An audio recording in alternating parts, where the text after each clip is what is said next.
안녕하세요. 11개 선사 54회 크루즈를 경험한 네이버 크루즈 인플루언서 크루즈 기자 헨리입니다. 크루즈 여행의 가장 큰 장점들 중 하나는 오지를 편하고 쉽게 여행할 수 있다는 것입니다. 최근 한국인들에게 인기 여행지로 급부상한 아이슬란드. 마치 먼 미래의 가상 공간 혹은 태초의 지구를 목도하는 듯한 낯선 익숙함과 영화적 아름다움이 공존하는 곳으로 황량한 우리네 마음속에 범우주적인 영혼의 울림을 선사하는 여행지입니다. 아이슬란드는 지상으로 계획하시려면 복잡하고 비싸며 위험합니다. 화산 분출과 지진 등의 자연재해는 물론 사람 한 명 없는 허허벌판에서의 장시간 운전, 한정된 호텔 인프라, 그리고 살인적인 물가 등을 감안할 때 젊은 친구들이라도 결코 도전하기 쉽지 않은 여행지입니다. 비록 해상일이 많고 지상의 모든 곳을 촘촘히 훑어볼 수 없다는 단점은 있지만 크루즈를 이용하시면 아이슬란드를 가장 편하고 안전하게 여행하실 수 있습니다. 아이슬란드에서의 이동과 렌터카 및 호텔 예약, 그리고 현지 여행 등을 따로 계획하실 필요가 없습니다. 선사의 기항지 프로그램이면 가이드의 설명과 함께 현지의 가장 대표적인 여행지들을 손쉽게 여행할 수 있습니다. 한국 개별 크루즈 여행객들에게 최적화된 온라인 예약 플랫폼 크루즈링크에서 편리한 카톡, 온라인 한국어 전화 상담과 안전한 결제로 인생에 남을 아이슬란드 크루즈 여행 떠나보시기 바랍니다.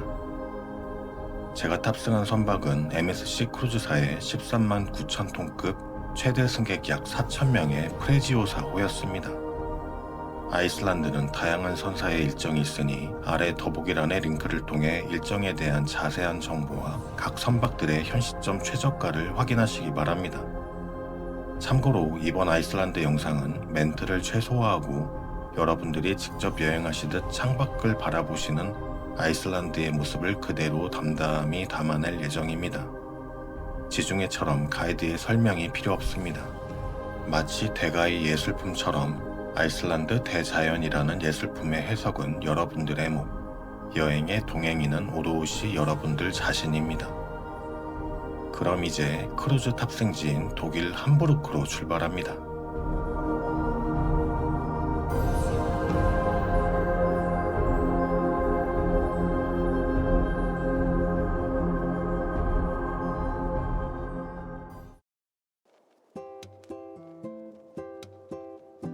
함부르크는 베를린에 이어 독일의 두 번째 도시로 1인당 소득이 독일 전체에서 1위를 차지하는 부유한 곳입니다. 오랜 비행과 시차로 도착 첫날 큰 여행은 없습니다. 호텔 근처 호수를 산책 후 함부르크역 건물 마트에 들르며 간단한 시차 극복 여행을 하게 됩니다. 승선지인 함부르크와 첫 번째 기항지인 영국 스코틀랜드의 인버네스 여행기는 다음 영상에 담아드리는 것으로 하고 이번 시간에는 아이슬란드 수도이자 두 번째 기항지인 레이카비크로 향합니다.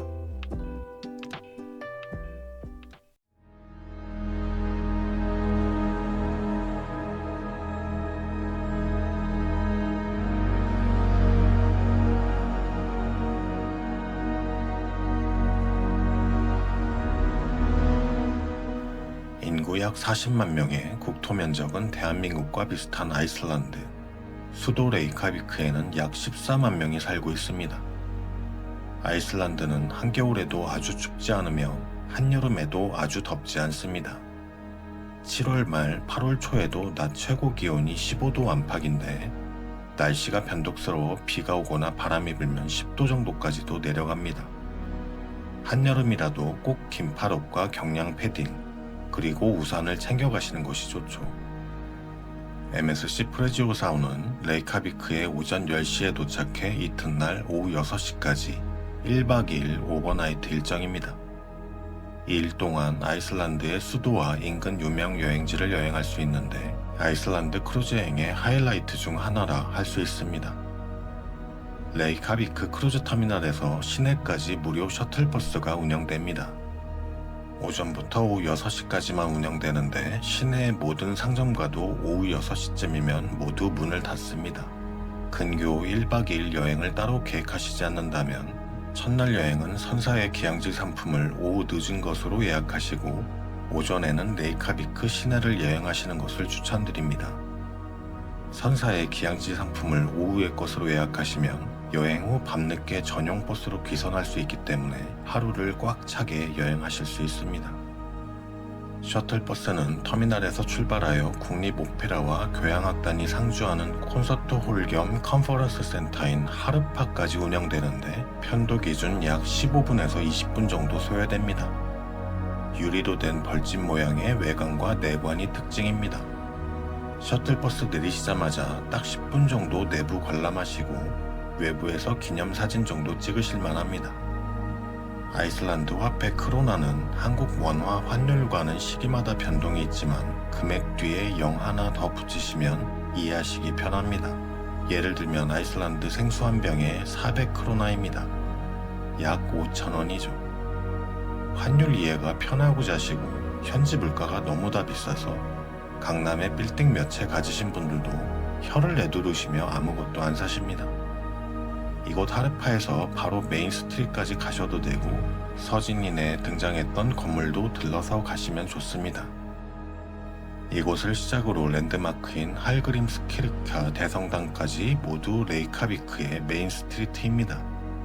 그 길이가 우리나라로 치면 종각에서 종로 3가 정도로 짧긴 합니다. 양쪽으로 소박하게 마트, 기념품, 옷집, 레스토랑들이 늘어서 있습니다.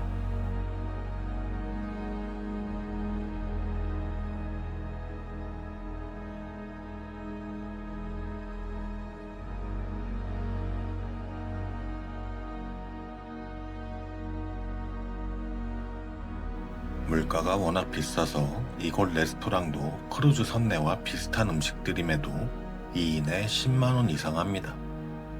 현지 식당에서 먹어보는 것도 경험이라 생각하시는 분들에게는 너무 좋은 시간인데 어떤 분들은 볼 것 없다고 빨리 들어가자 하시기도 합니다. 이곳에서 더 알찬 시간을 보내고 싶으신 분들은 레인보우 스트리트에서 서진이네 방향으로 내려가시다 보면 호수가 나오는데 근처 노상 카페가 몇 개 있어서 한적하게 걸으시며 자유시간을 가지시는 것도 좋으시리라 생각됩니다. MSC 크루즈사의 기항지 상품으로는 블루라군과 함께 펄란이라는 곳을 방문하는데 아이슬란드의 자연사 박물관입니다. 내부는 제대로 보시려면 2-3시간은 좋게 걸릴 테지만 이곳을 방문하는 목적은 최상층의 전망대에서의 관람입니다. 날씨가 좋으면 먼 곳까지 시야가 탁 트여서 기분은 좋은데 레이카비크 고층 건물이나 도시 경관이 막 특별한 게 아니어서 크게 볼거리는 없는 편입니다. 이제 블루라군으로 향합니다. 펄란에서 블루라군까지는 약 45분에서 1시간 정도 소요됩니다. 시내를 벗어나 이제야 비로소 아이슬란드 대자연과 속사를 마주합니다. 마치 외계 행성에 와 있는 듯한 착각을 불러일으킵니다. 개인적으로 음악을 들으면서 창밖만 1시간 내내 쳐다보고 있어도 너무나 행복한 시간이었습니다.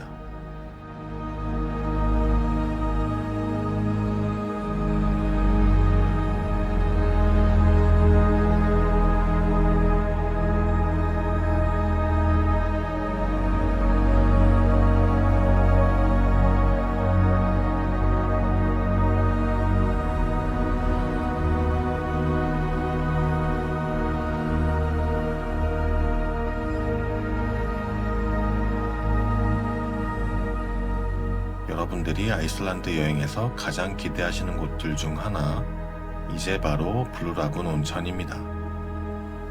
블루라군은 근처에 위치한 지열 발전소를 지으며 함께 조성한 인공 온천장으로 전 세계에서 꼭 가보셔야 할 관광지로 매년 손꼽히는 곳입니다. 아이슬란드는 세계에서 화산 활동이 가장 활발한 곳으로 알려져 있습니다. 버스에서 내리자마자 코끝을 찌르는 유황 냄새가 이곳이 화산지대임을 명확히 말해줍니다. 선사 기항지 상품 안에 이곳 입장료가 모두 포함되어 있기 때문에 입구에서 현지 가이드분의 안내에 따라 팔찌를 받으시고 한 분 한 분 입장하시면 됩니다. 블루라군은 들어가시기 전에 필히 샤워를 먼저 하셔야 합니다.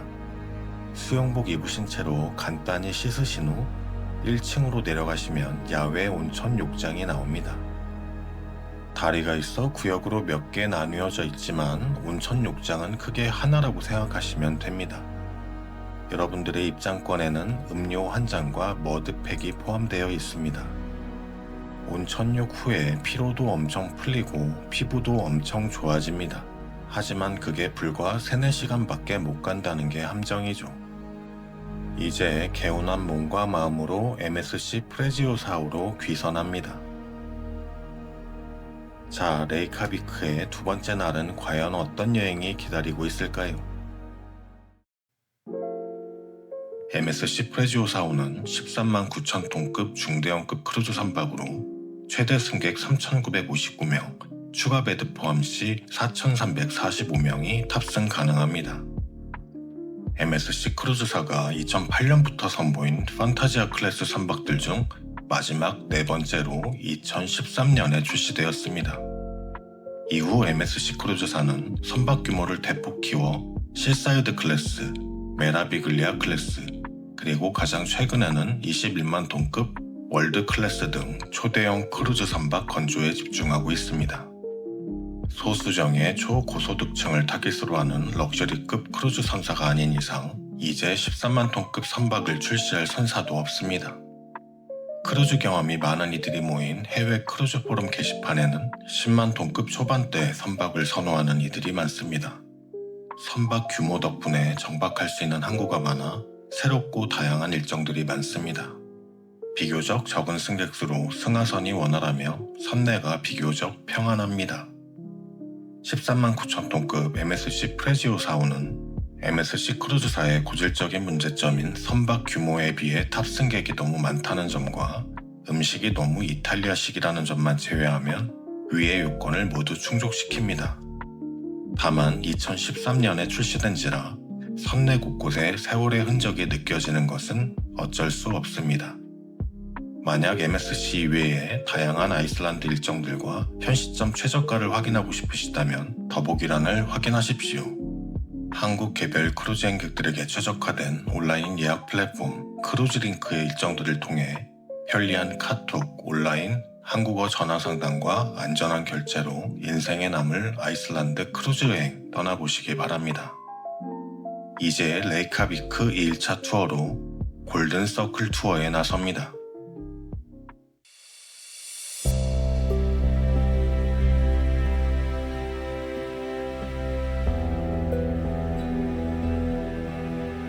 골든 서클 투어는 아이슬란드 정부가 게이시르 지열지대, 유네스코 문화유산인 싱빌리르 국립공원, 그리고 굴포스 폭포의 새 관광지를 묶어 만든 관광상품의 이름입니다.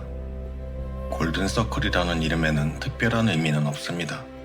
수도인 레이카비크와 비교적 가까워 크루즈 방문객들에게도 인기 여행 상품입니다. 아이슬란드는 대중교통이라는 것이 없기 때문에 크루즈 상사의 기항지 상품을 이용하시는 방법이 유일합니다. 또한 다른 지역처럼 터미널 앞에 나와 있는 현지 여행사들을 통해 예약할 수도 없기 때문에 좀 비싸더라도 선사 기항지 상품을 이용하시는 것이 편하고 안전합니다. 이 골든서클 투어는 점심 식사가 포함된 약 8시간의 상품이지만 많이 걷지 않아 노년층 분들도 즐기실 수 있고 볼거리가 많은 편입니다. 오전 9시 크루즈 터미널을 출발하여 첫 번째 목적지인 게이시르 지열지대로 향합니다. 가는 길 버스 양옆으로 펼쳐지는 풍경이 정말 아름답습니다. 아이슬란드 출신 뮤지션인 뷰욕과 시규오로스 음악이 왜 그렇게 아름다우면서도 쓸쓸한지 그 이유를 느낄 수 있었습니다.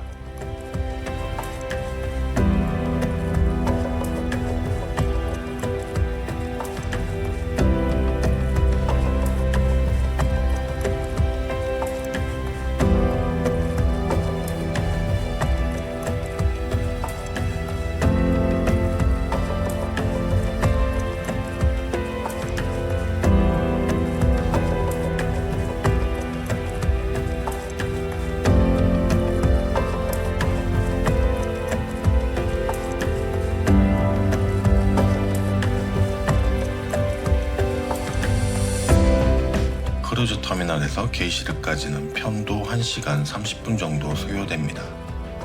게이시르는 지열 및 용암으로 만들어진 뜨거운 물들이 곳곳에 간헐천으로 흐르고 물 웅덩이에서 물줄기가 지상으로 약 50m 위로 솟구치는 모습을 보실 수 있는 곳입니다. 주의하실 점은 사람이 다니는 길 옆에 도랑처럼 물이 흐르고 있는데 95도에서 100도 정도라고 하니 호기심으로라도 절대 만지시면 안 된다는 것. 무엇보다 솟구치는 물줄기에 맞춰 기념사진을 찍으시는 것이 관건이겠습니다. 10분마다 한 번씩이라고 하는데 기분상으로는 5분에 한 번 정도인 듯 합니다. 예고가 없기 때문에 기념사진을 위해서는 앞에서 대기하고 계셔야 합니다. 이제 싱빌레르 국립공원으로 향합니다. 싱빌레르 국립공원은 지난 2004년 유네스코 세계문화유산에 지정된 곳으로 역사적으로나 지질학적으로 유서가 깊은 곳입니다. 이곳은 지난 9세기 세계 최초로 민주의회가 발족된 곳입니다. 또한 북아메리카판과 유라시아판의 경계가 이 공원 앞을 관통하고 있기도 합니다. 주차장 버스에서 내려 전망대 쪽으로 가시면 거대한 벌판이 나옵니다. 사실 역사적으로나 지질학적으로 큰 의미가 있는 유네스코 세계문화유산이지만 볼거리는 딱히 없는 편입니다. 그냥 대자연을 만끽하는 곳이라 생각하시면 되겠습니다. 전망대에서 트레일을 따라 아래쪽으로 내려오시면 한 바퀴 쭉 걸어볼 만한 곳이 나옵니다. 지형도 특이하고 공기도 좋아서 시간만 허락하신다면 아까 전망대에서 내려다 보셨던 아래 지대까지 걸어가 보실만 합니다.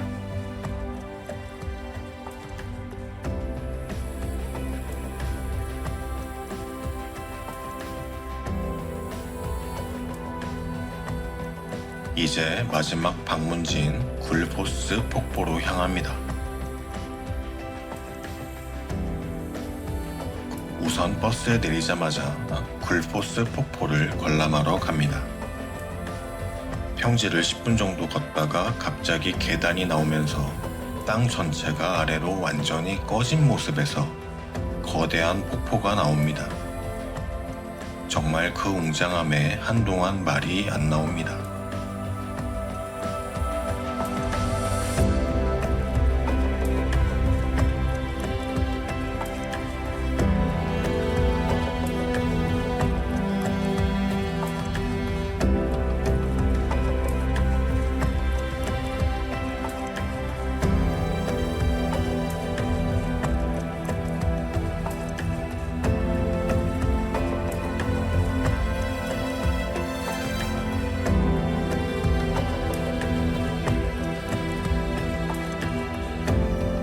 굴포스는 영어로 골덴 폴스라는 의미로 한국어로는 금빛 폭포쯤 되겠습니다.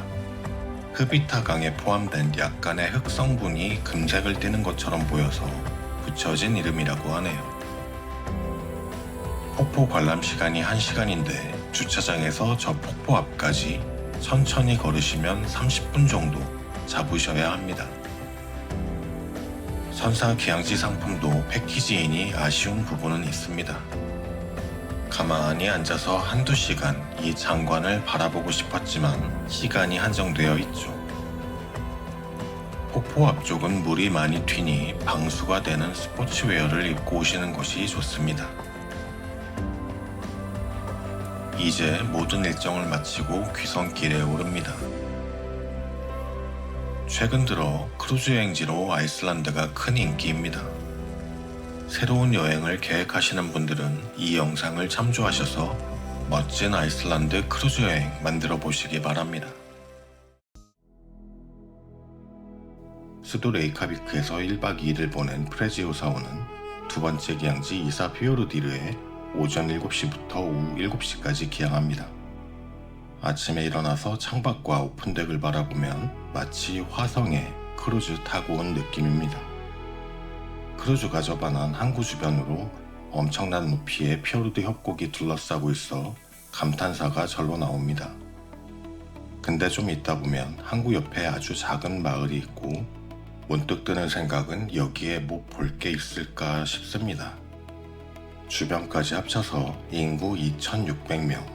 한국 분들이 아이슬란드를 버킷리스트 여행지로 생각하시는 것과는 반대로 진짜 오지 여행이라는 게 이런 거구나 싶을 정도로 황당한 느낌도 듭니다.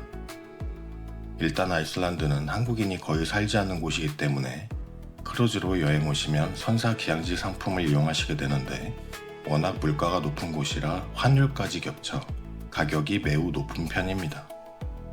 개별 여행객분들은 자신이 원하시는 선사 기항지 상품을 선택하실 수 있고 작게는 10만원대부터 비싼 것은 100만원 이상대까지 가격대가 다양합니다.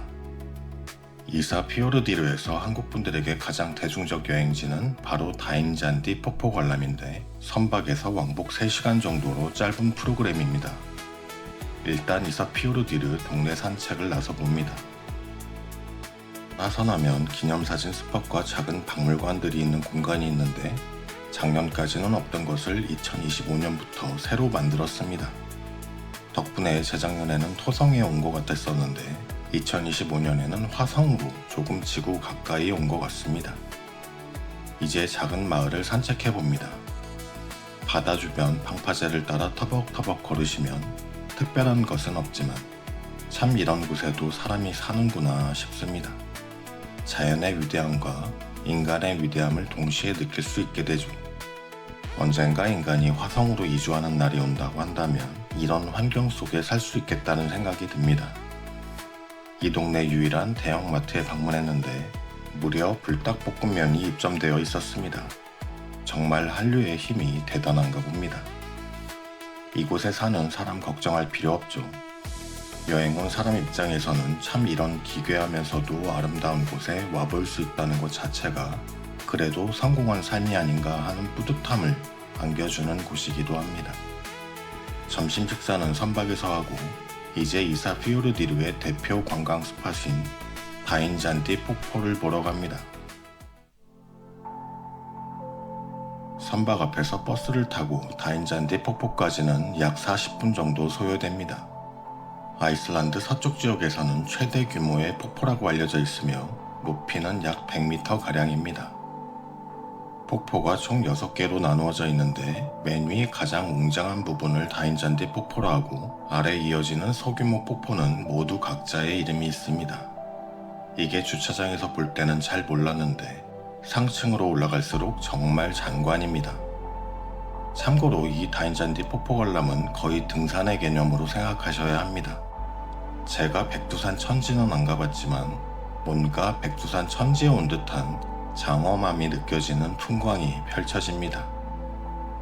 정상 부근은 폭포물이 많이 튀고 바닥도 매우 미끄러우니 방수가 되는 외투와 등산화 착용은 필수입니다.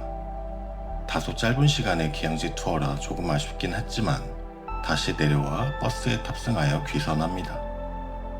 이사 피오르디르에는 다양한 기항지 상품이 있습니다. 2025년에는 이 다인잔디 방문 상품이 빠르게 매진되어 고래 관찰 투어를 다녀왔습니다. 가격은 한화로 약 30만원 정도의 비교적 고가 투어 상품이었고 인근 선착장에서 작은 선박에 탑승하여 투어를 나섭니다. 카리브해에 있던 혹등고래들이 이곳에서 여름철을 지낸다고 합니다. 사실 여러분들이 기대하시는 것은 고래가 수면 위로 높이 뛰어오르는 광경이죠.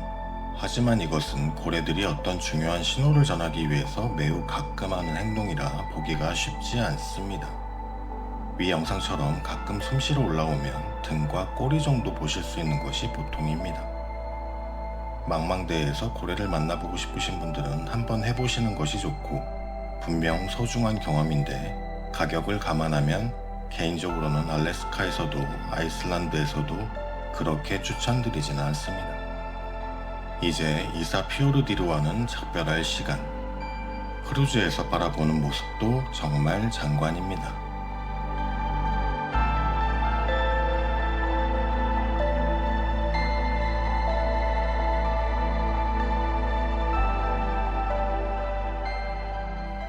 오늘 밤 크루즈 섬내에서는 스웨덴 팝그룹 아바를 테마로 한 댄스 파티가 열렸습니다.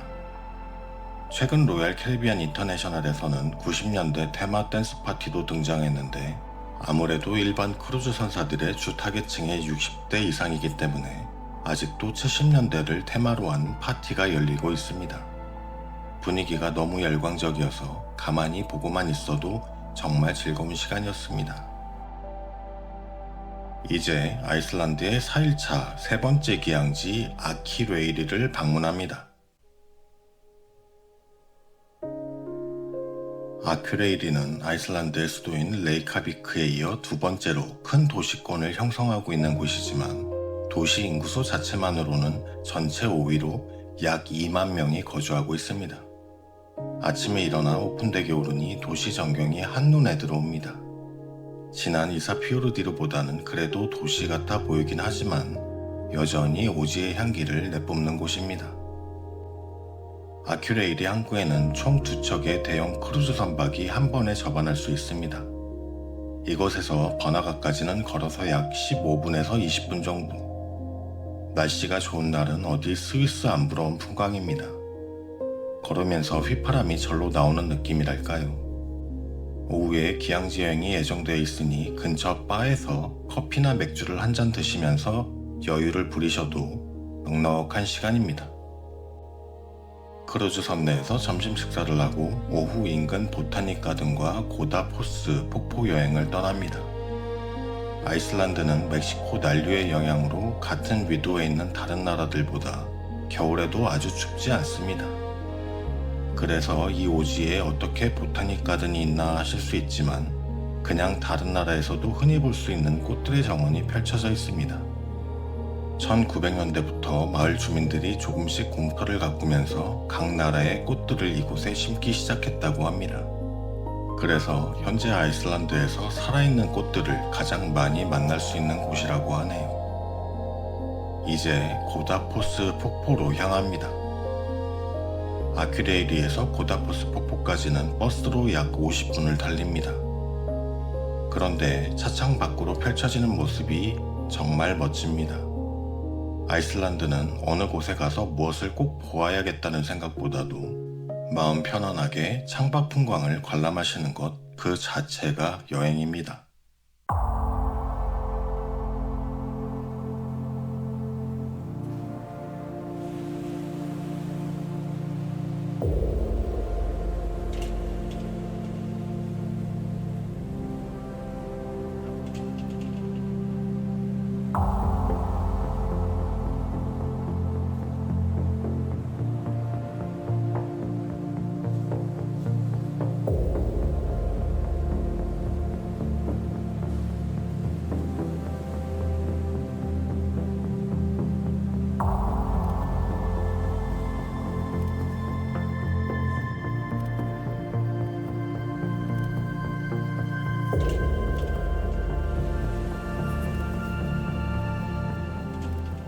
주차장에 내리셔서 고다포스 폭포 바로 앞까지는 걸어서 10분 정도 소요되는데 주어지는 자유시간이 약 40분 정도로 조금 타이트합니다. 고다포스는 신의 폭포라는 뜻으로 이곳은 마치 나이아가라 폭포의 축소판 같은 구조를 가지고 있다고 하는데 규모는 그렇게 크지 않은 편입니다. 혹시 개별적으로 아이슬란드 크루즈 여행을 계획하고 계시다면 주요 관광지가 모두 폭포여서 자칫하면 폭포만 계속 보고 오실 수 있습니다. 여행사 패키지의 경우 주로 연세가 많으신 분들이 오시기 때문에 어쩔 수는 없지만 개별 여행객분들이라면 조금의 베리에이션을 주셔서 조금 특색이 있는 기항지 상품을 추가하셔도 좋을 듯 합니다. 또한 말씀드린 것과 같이 아이슬란드 여행은 창밖 풍경이 모두 절경이니 각 여행지의 볼거리보다는 아이슬란드에서의 그 시간 자체를 즐기시는 편이 더욱 풍성한 여행을 만들어 드리리라 믿습니다.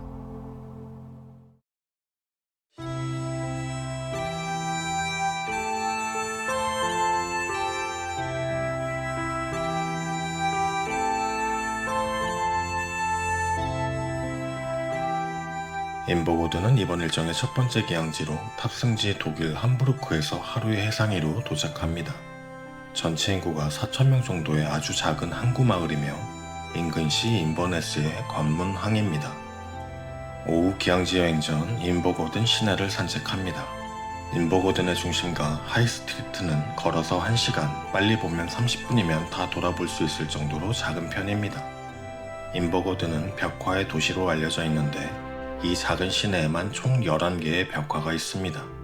곳곳에 큰 벽화 앞에서 사진 찍는 것이 소소한 재미입니다. 하이스트리트 대부분은 기념품 샵인데 대략적으로 오전 9시 정도에 문을 다 엽니다. 이외에도 화장품 샵, 전자기기 샵, 작은 카페와 먹거리 샵이 있어서 필요한 거는 다 있는 편입니다. 기념품 샵에서는 스코틀랜드 특산품인 체크 무늬를 활용한 여러가지 의류들을 팝니다. 저도 선물로 목도리를 몇 개 샀는데 목 주위가 너무 따가워서 비추입니다. 인버고든 시내 관광은 오다 가다 2시간이면 충분합니다. 날씨가 좋은 날이라면 인버고든 역까지 걸어보시면 운치 있고 평안합니다. 이제 주변 대표 여행지 던 로빈성과 가든으로 향합니다.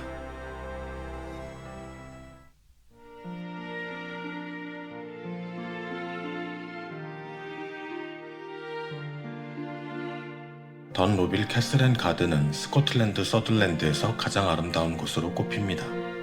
인버고든에서 차로 약 45분에서 1시간, 버스에서 내리시면 현지 가이드가 입장 티켓을 줍니다. 약 2시간 정도 자유시간이 주어지는데 성에서 1시간, 정원에서 1시간을 보내시면 딱 맞습니다. 성 내부에서는 마이크나 육상으로 안내하는 것이 금지되어 있고 동선에 따라 한 줄로 천천히 걷기 때문에 역사나 관련된 이야기를 들으시기보다는 유구한 역사의 고성을 느긋이 관람한다 생각하시면 좋습니다. 사람이 많을 때도 있고 한 줄 관람이라 중간에 좀 답답할 때도 있지만 사람이 없으면 3-40분만 해도 다 보실 수 있습니다. 이곳 관람 시간이 1시간이 넘으면 과감히 던로빈 가든으로 이동하시는 것이 좋습니다.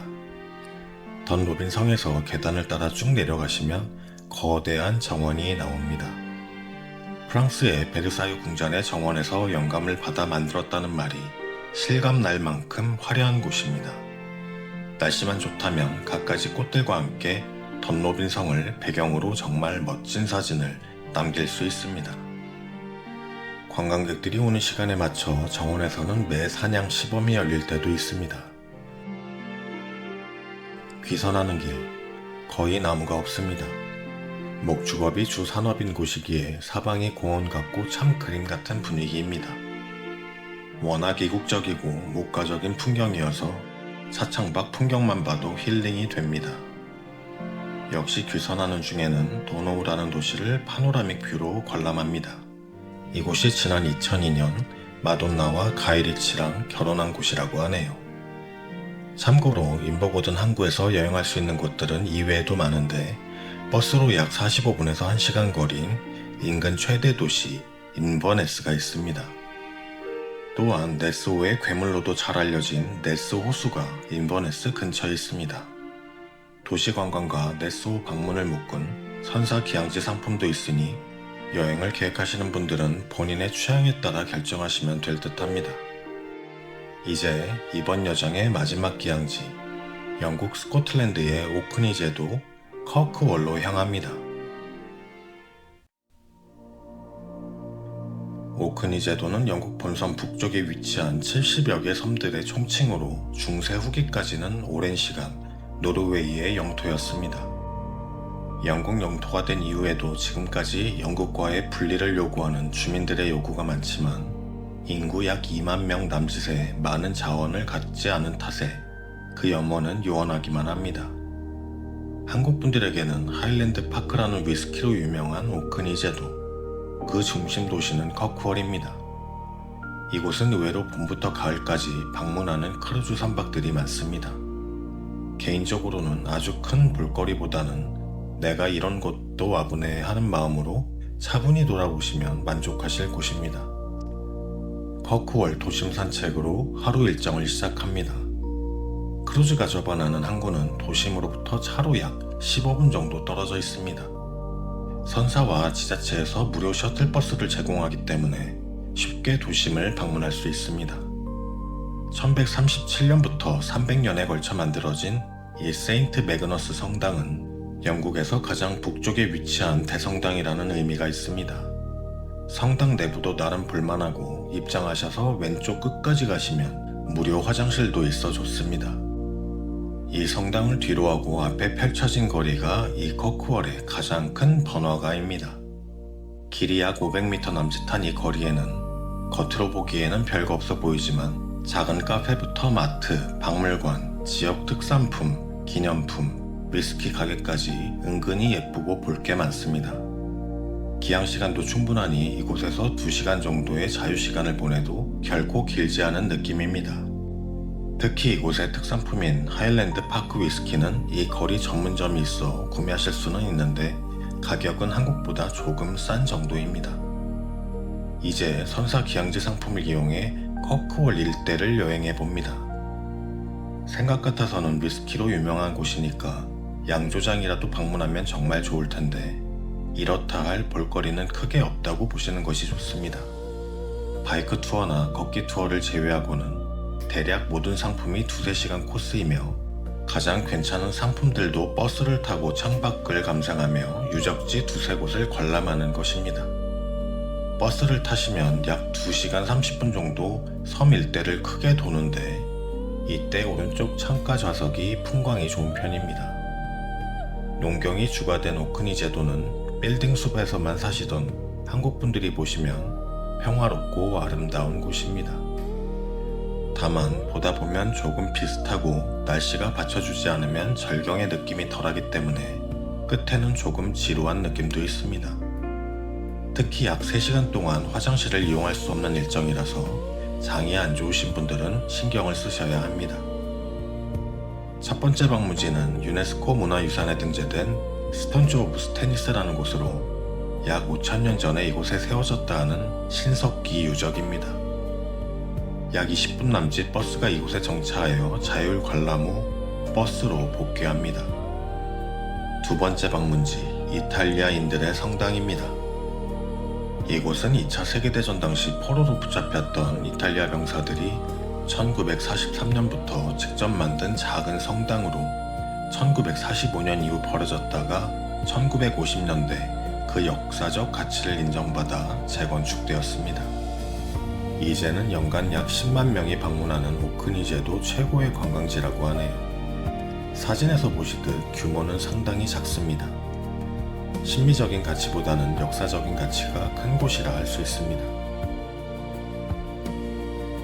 자, 이것으로 10박 11일간의 아이슬란드, 스코틀랜드 크루즈 여행기를 마칩니다. 여행을 많이 다녀보신 분들이라면 다 아시겠지만 한나라 한나라 도장 깨기의 맛이 있습니다. 세상 절경이야 어느 곳에도 많지만 지상이든 크루즈든 남들이 방문하기 힘든 곳에 와봤다는 그 자체만으로도 내 인생의 포인트가 하나 더 올라간 느낌이랄까요. 첫 크루즈 여행보다는 크루즈 경험이 있으신 분들께 추천드릴 수 있으며 제가 탑승한 MSC 프레지오 4호 이외에 다양한 크루즈 선사의 일정과 현 시점 최저가를 확인하고 싶으시다면 더보기란을 확인하십시오. 한국 개별 크루즈 여행객들에게 최적화된 온라인 예약 플랫폼 크루즈링크의 일정들을 통해 편리한 카톡, 온라인, 한국어 전화 상담과 안전한 결제로 인생에 남을 아이슬란드 크루즈 여행 떠나보시기 바랍니다. 이 영상이 마음에 드셨다면 구독과 좋아요, 알림 설정까지 부탁드리겠습니다. 그럼 저는 더욱 유익한 크루즈 영상으로 다시 찾아뵙겠습니다. 감사합니다.